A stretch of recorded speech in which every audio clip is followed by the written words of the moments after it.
Good afternoon. Welcome to the Midday Mull for Friday, the 28th of July. We continue to follow the growth of the early church as we read through Acts with McShane.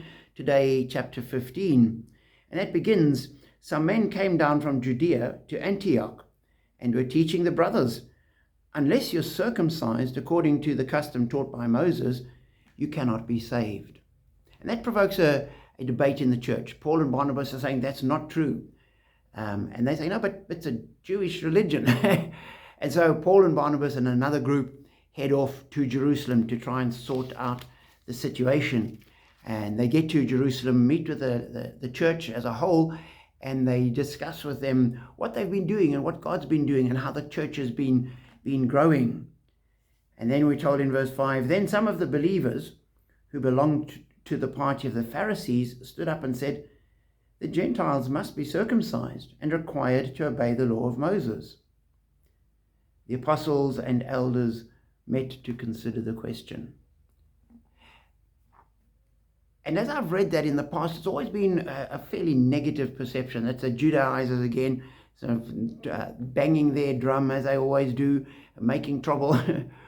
Whereas stepping back a little and just looking at text and thinking, in that first century, nothing was clear. They didn't have the scriptures. They certainly didn't have the creeds, which would set it out so clearly.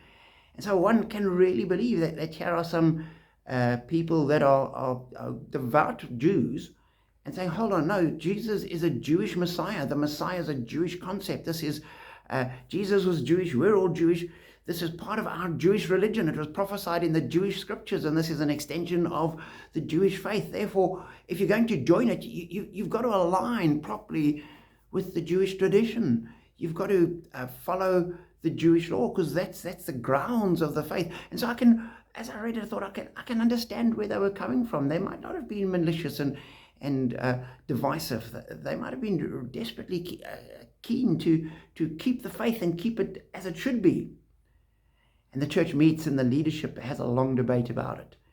And they look at what the scriptures say, and you have the various leaders stand up and speak. And Peter ends up saying, well, I was sent to Cornelius, and they weren't Jewish, and they were given the Spirit.